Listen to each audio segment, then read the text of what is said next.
Selatan ini untuk menunjukkan kepada China bahwa kita bukan negara yang lemah.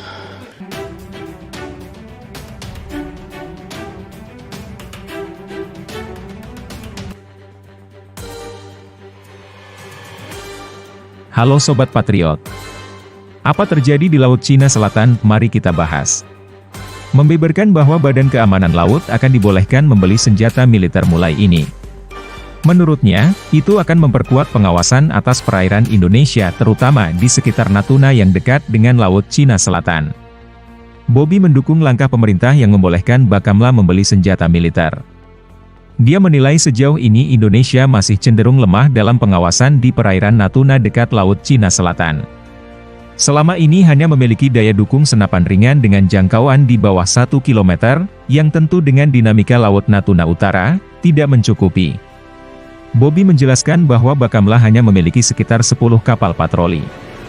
Namun, belum dilengkapi senjata standar militer, Naval Gun System. Keadaan tersebut, menurut Bobby, membuat Indonesia cenderung lemah jika dibandingkan dengan Cina yang sejauh ini kerap memprovokasi di Laut Cina Selatan. Bobby mengatakan kapal Coast Guard Cina dilengkapi senjata jenis Norinco dengan jarak tembak lebih dari 5 km. Ketika Bakamla diperbolehkan membeli senjata militer, Bobby melihat postur keamanan laut Indonesia akan menjadi lebih kuat. Oleh karena itu dia mendukung. Dengan Permenhan 12 Nomor 2020, sangat mendukung supremasi keamanan laut sipil kita di sana. Sekarang Bakamla bisa tembak nelayan asing yang masuk ke wilayah Indonesia tanpa izin, dan tidak akan dianggap agresi militer.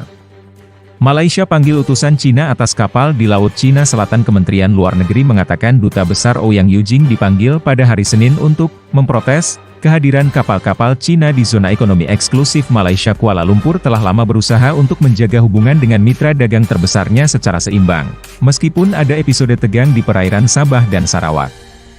Untuk kedua kalinya tahun ini, Malaysia telah memanggil utusan Cina di negara itu untuk memprotes kegiatan Beijing di Laut Cina Selatan yang disengketakan, di mana negara Asia Tenggara itu memiliki ladang minyak dan gas yang cukup besar.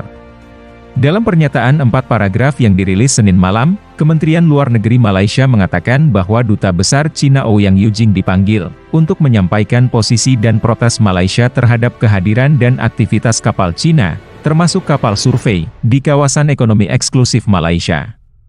Zona lepas pantai Sabah dan Sarawak.